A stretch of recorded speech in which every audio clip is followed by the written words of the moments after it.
가정과 교회를 세우신 하나님 아버지, 이 새벽 하나님의 집으로 소망의 가족들을 불러주시니 감사합니다.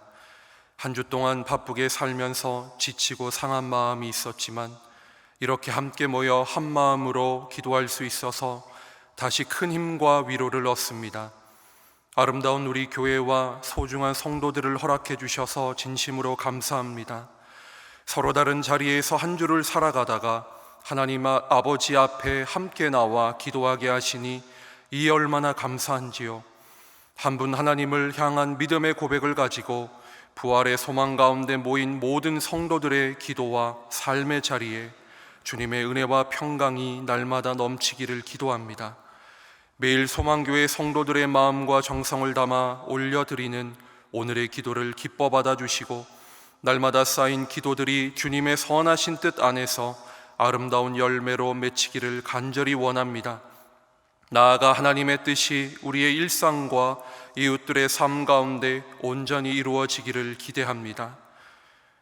5월이 되어 우리 교회에서 함께 신앙생활하는 수많은 영적 가족들을 떠올리며 기도합니다.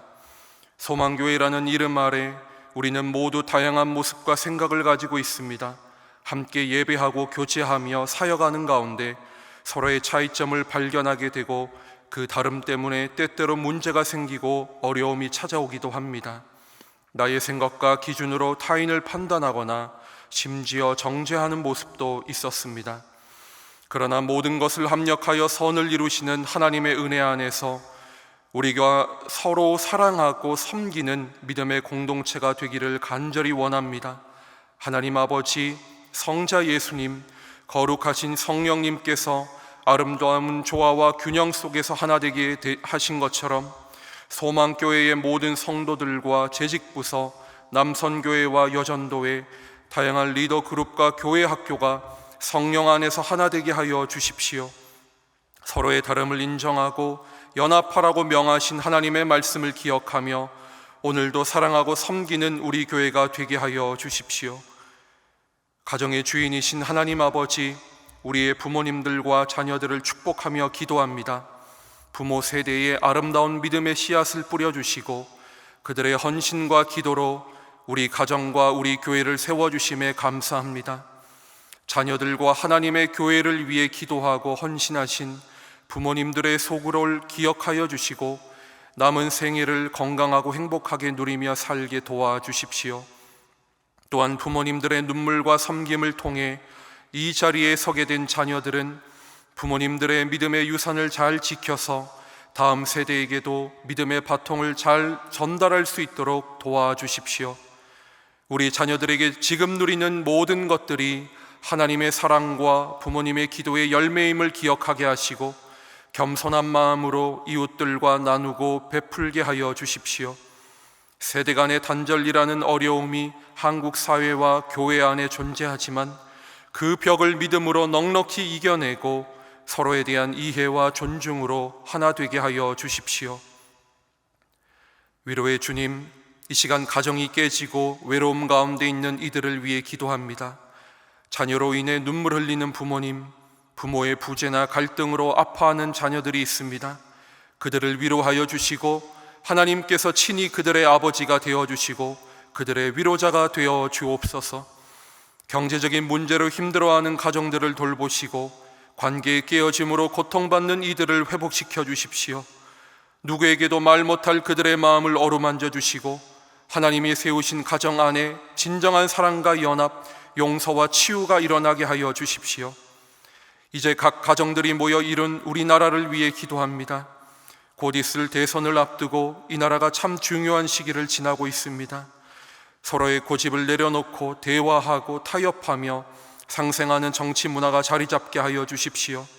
갈등하고 분열하는 모습보다 국가의 미래를 두고 함께 힘을 합치는 성숙한 지도자들과 국민들이 되게 하여 주십시오. 정치, 경제, 군사, 외교, 문화, 교육, 사회의 모든 영역 위에 하나님의 인도하심이 함께하여 주십시오. 너무 힘든 시기를 보내고 있는 소상공인들을 도와주시고 우리나라의 기업들이 어려운 상황 속에서도 지속적으로 성장할 수 있도록 지혜를 허락하여 주십시오. 이 새벽 우리에게 주시는 하나님의 말씀을 간절히 사모하는 마음으로 듣기 원합니다. 연약한 설교자의 입술에 담아주실 주님의 세미한 음성을 듣게 하시고 내 뜻과 달라도 하나님의 뜻에 내 삶을 맞출 수 있는 용기와 지혜를 주십시오. 성령께서 우리의 마음을 비워주시고 그 빈 마음에 곱고 어여쁜 하늘의 은혜로 충분히 채워주십시오. 사랑하는 예수님의 이름으로 기도합니다. 아멘. 오늘 우리에게 주시는 하나님의 말씀은 열왕기상 22장 18절에서 28절의 말씀입니다. 열왕기상 22장에서 18절에서 28절의 말씀을 함께 읽겠습니다.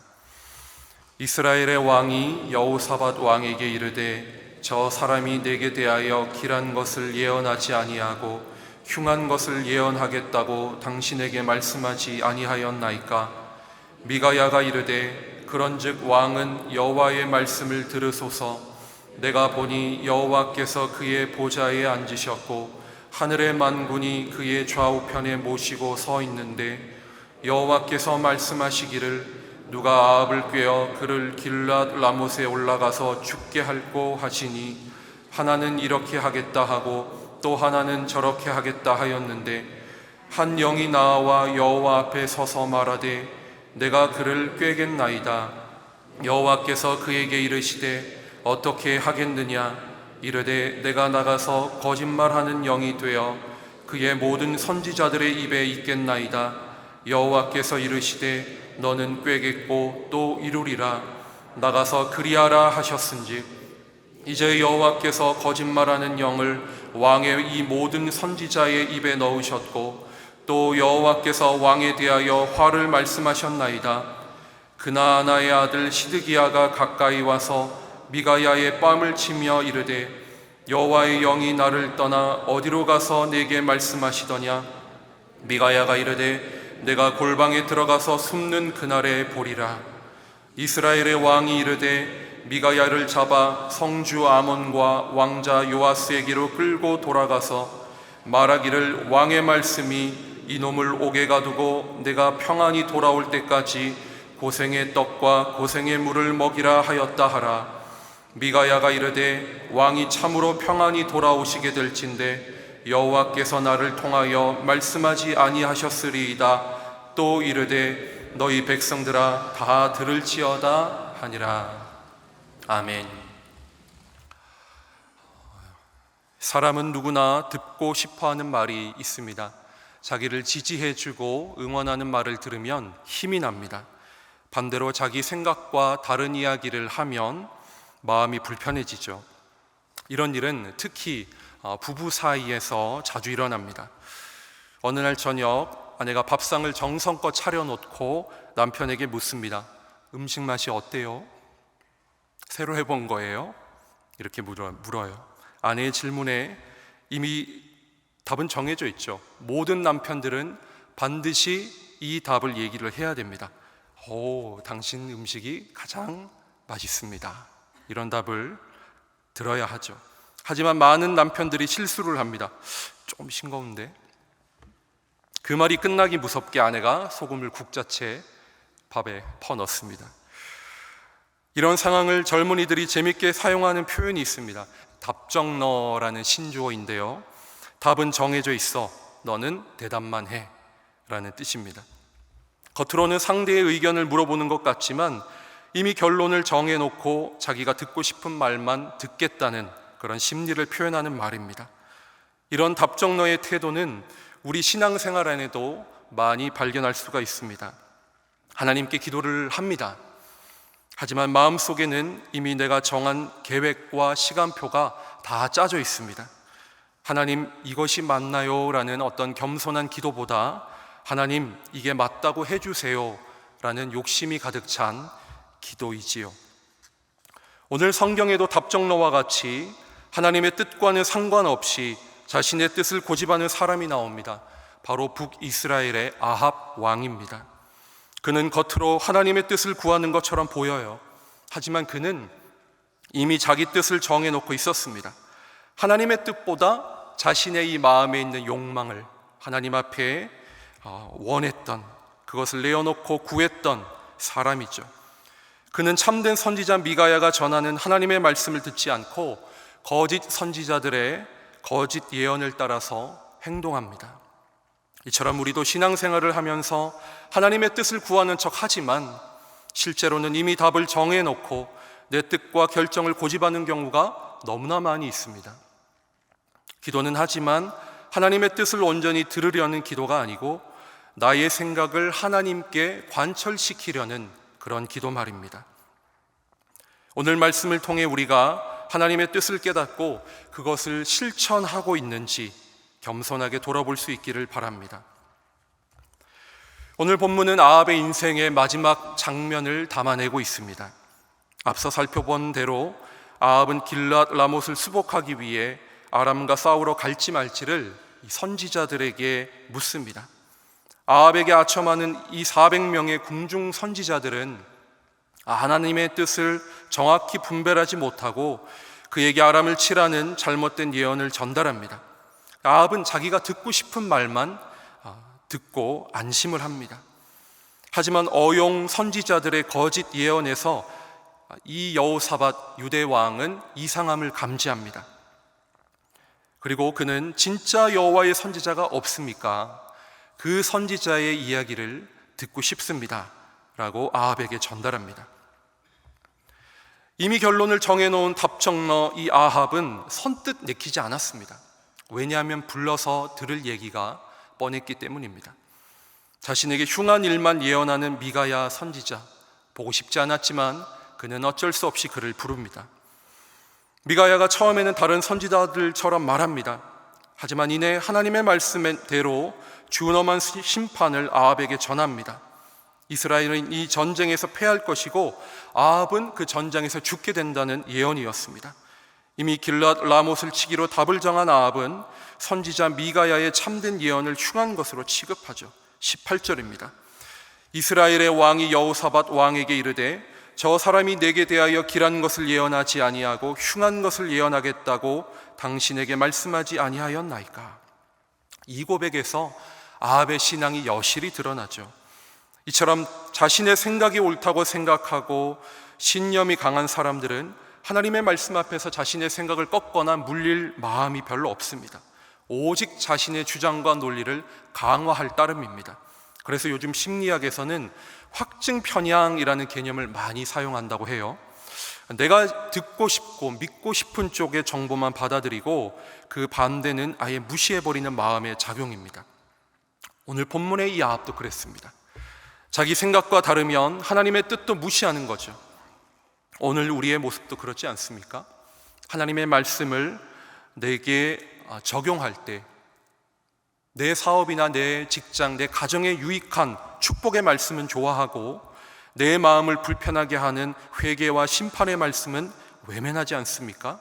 하나님의 음성을 듣기보다 내 욕심을 합리화하는 경우가 적지 않습니다.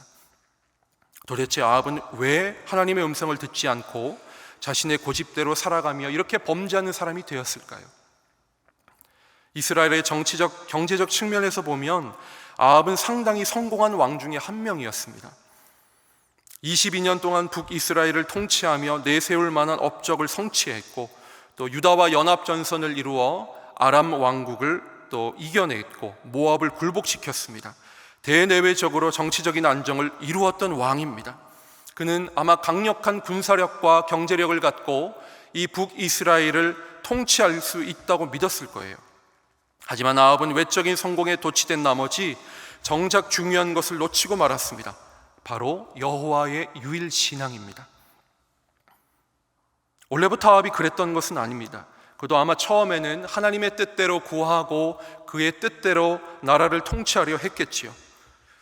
하지만 열왕기서의 전체 말씀을 통해서 알 수 있듯이 그는 우상 숭배와 세속적인 욕망 때문에 하나님의 뜻에 순종하지 않고 자기 욕망을 정당화해주는 거짓된 말들에 귀를 기울이고 하나님 앞에 겸손을 잃어버린 왕이 되고 말았습니다. 아합의 죄악에도 불구하고 하나님은 미가야 선지자를 통하여 아합에게 또다시 기회를 주십니다. 미가야는 하나님께서 보내주신 환상을 아합에게 말합니다. 19절에서 21절입니다. 미가야는 하나님께서 보여주신 환상을 아합에게 말합니다. 19절, 21절의 말씀을 한 목소리로 같이 읽도록 하겠습니다. 미가야가 이르되 그런즉 왕은 여호와의 말씀을 들으소서.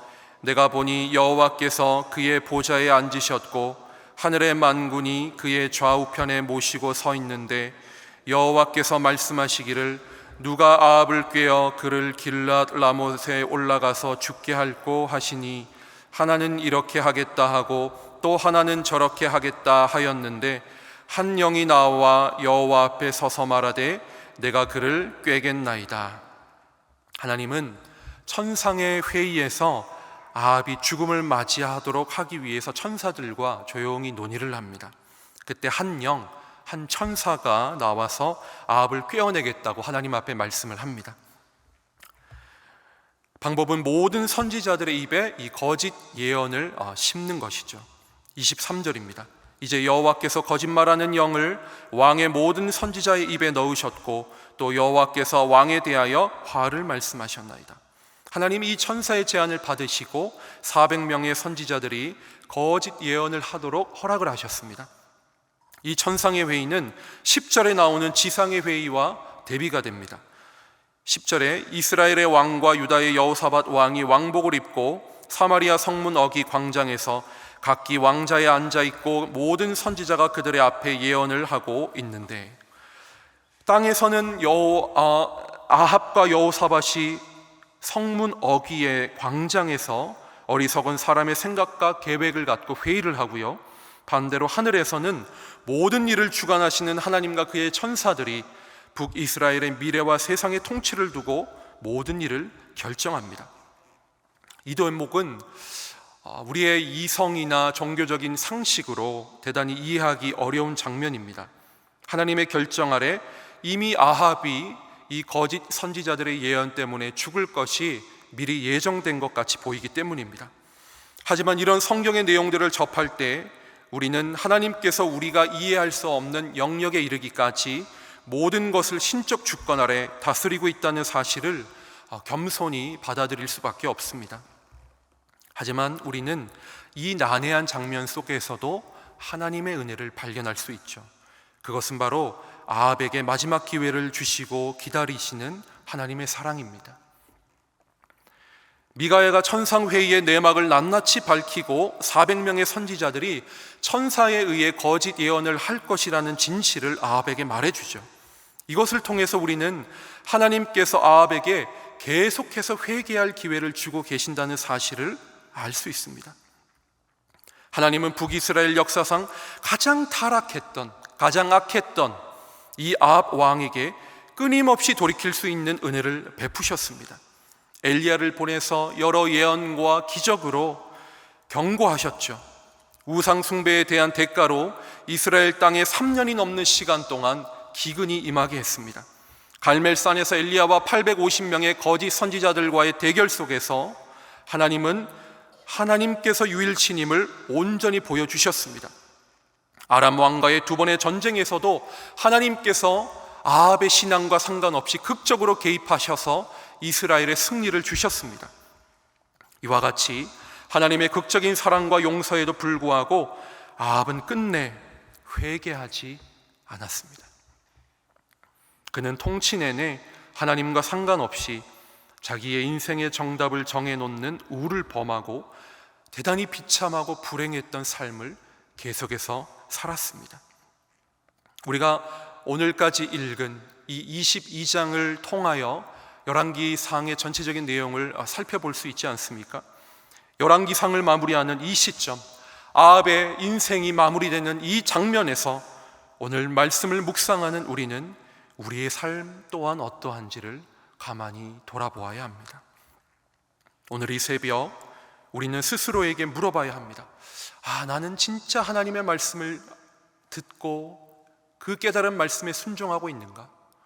나는 진짜 하나님의 음성을 쫓아 살고 있는가? 아니면 나는 진짜 하나님의 뜻과 계획을 순종하기보다 하나님께서 나의 소망과 욕망과 기대를 들어주기를 원하고 있는가? 나는 성도인가? 종교인인가? 우리는 살면서 다음과 같은 질문을 던집니다. 하나님, 왜 제게 이런 시련을 주십니까? 왜 하필이면 내게 이런 어려운 문제가 일어나는 겁니까?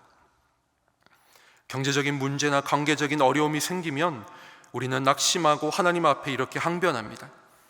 우리는 아합처럼 우상을 그렇게 섬기지도 않았고요, 하나님의 뜻을 대놓고 거스르지도 않았습니다. 아합 때문에 이런 천상의 회의가 벌어질 만큼 엄청난 그런 심각한 범죄를 저지르지도 않았습니다. 그래서 우리는 억울할 때가 많이 있습니다. 하지만 우리 내면을 가만히 들여다보면 우리도 아합처럼 하나님의 뜻을 구하지 않고 이미 우리 인생과 자녀들의 인생에 대한, 우리의 사업에 대한 모든 구체적이고 세속적인 그림을 먼저 정해놓고 마음대로 살아갈 때가 너무나 많습니다. 성경에 기록된 역사적인 인물 이 아합의 죄악이 스케일이 커서 그렇지, 그 이면을 가만히 들여다보면 아합의 그 나쁜 동기와 우리의 마음에 있는 욕심과 이기심, 야망은 죄의 측면에서 크게 다르지 않습니다. 단지 크기의 차이일 뿐, 빈도수의 차이일 뿐, 아합의 동기와 우리의 동기는 죄의 측면에서 하나도 다름이 없습니다. 작아 보이지만 무서운 그 죄는 바로 하나님의 뜻에 겸손히 순종하지 않고 내 마음대로 살려는 교만과 욕심입니다. 하나님은 사람의 뜻과 계획대로 움직이는 분이 아닙니다. 하나님은 피조물인 우리가 주님의 선한 뜻에 순종하며 살기를 바라는 창조주이십니다. 하나님은 우리가 하나님의 말씀을 묵상하고 순종할 때 진정한 행복을 누리게 될 것이라고 계속해서 성경에 말씀하고 있습니다. 그러나 때로 우리의 뜻과 다르고 우리가 세운 시간표와 차이가 나더라도 하나님의 뜻과 계획을 완전히 이해하지 못하는 것을 겸손히 우리는 인정해야 합니다. 오늘 27절에서 미가야도 자기 뜻대로 살아가는 아합 앞에서 하나님의 뜻을 바르게 선포하다가 감옥에 갇히고 고생의 떡과 물을 마신 것처럼 말입니다. 이 모습은 우리에게 큰 도전을 주죠. 설사 우리가 원하는 대로 되지 않아도, 우리의 기도대로 응답을 받지 못해도, 내 뜻이 하나님의 뜻과 다른 것 같아도 우리는 하나님의 말씀을 붙잡고 회개하고 하나님의 말씀을 실천해야 합니다. 사랑하는 소망의 성도 여러분, 이 새벽 우리가 하나님 앞에 설 수 있다는 것, 이 말씀을 묵상하고 하나님 앞에 이렇게 기도할 수 있다는 것, 이 자체가 하나님의 은혜입니다. 하나님의 축복이죠. 중요한 것은 말씀에 대한 지식이 아닙니다. 우리가 아무리 말씀을 알고 이 말씀을 외운다 하여도 그것은 우리의 삶의 중요한 요소가 아닙니다. 정작 중요한 것, 진짜 우리의 삶을 세울 수 있고 살릴 수 있는 유일한 생명의 길은 그 알고 읽은 말씀을 지켜 행하는 순종입니다. 우리는 이미 수많은 설교와 성경 공부를 통해 하나님을 사랑하고 이웃을 섬기라는 기초적인 계명과 신앙적 윤리적 지침들을 충분히 배웠습니다. 그리고 우리 가정, 사업장, 우리 인생을 향한 하나님의 뜻을 어느 정도 알고 있습니다. 하지만 때로는 아합처럼 하나님의 뜻을 알고도 그것을 실천하지 않고 내 뜻을 고집하기도 하죠. 나의 욕심과 야망, 후회 때문에 주님의 말씀을 애써 외면하고 실천하기를 등한시합니다. 왜일까요? 하나님의 말씀을 실행하다 보면 내 계획이 무산되거나 내 뜻이 어그러지거나 내가 손해를 볼 수 있다는 두려움 때문입니다. 하지만 하나님은 우리 삶에도 수없는 기회를 주셨습니다. 사랑하는 성도 여러분, 그러므로 이 새벽, 이 시간 우리는 하나님의 말씀 앞에서 우리의 신앙과 기도를 돌아보기 원합니다. 야고보 사도는 야고보서 4장에서 이렇게 말씀합니다. 사람이 선을 행할 줄 알고도 행하지 아니하면 죄니라. 사람이 선을 행할 줄 알고도 행하지 아니하면 죄니라. 아는 것을 행하는 것이 어렵고 힘들지만 다시 하나님의 말씀을 겸손하게 듣고 하나님의 뜻을 우리의 삶 속에서 이루어가는 우리 성도들 되기를 소망합니다. 때로는 시드기야 같은 사람에게 뺨을 맞고 거짓말쟁이로 낙인이 찍힐 때도 있을 거예요. 하지만 설교를 하는 부족한 저와 하나님의 말씀을 듣는 우리 모두가 내 뜻과 하나님의 뜻이 서로 다를 때 내 마음의 소망 대신 하나님의 선하신 뜻에 순종하는 삶을 선택하시기를 원합니다. 그래서 오늘 이 새벽만큼은 선하신 뜻에 하나님의 우리의 뜻을 맞추고 하나님의 마음에 우리의 마음을 맞추고 하나님의 소망에 우리의 소원을 맞추는 시간 되기를 원합니다. 그래서 우리의 기도와 소원을 일방적으로 말하는 것을 잠시 멈추고 우리를 향하신 하나님의 음성을 진정한 침묵 가운데 겸손히 들을 수 있기를 원합니다. 단순히 목소리를 삼키는 침묵이 아니라 우리의 기도와 소원과 욕망을 스탑, 거기서 멈추는 진정한 침묵의 기도가 우리 가운데 오늘 이 새벽 일어나기를 간절히 축복합니다. 함께 기도하겠습니다. 하늘에 계신 우리 아버지, 아버지의 이름을 거룩하게 하시며 아버지의 나라가 오게 하시며 아버지의 뜻이 하늘에서와 같이 땅에서도 이루어지게 하소서. 오늘 우리에게 일용할 양식을 주시고 우리가 우리에게 잘못한 사람을 용서하여 준 것 같이 우리 죄를 용서하여 주시고 우리를 시험에 빠지지 않게 하시고 악에서 구하소서. 나라와 권능과 영광이 영원히 아버지의 것입니다. 아멘.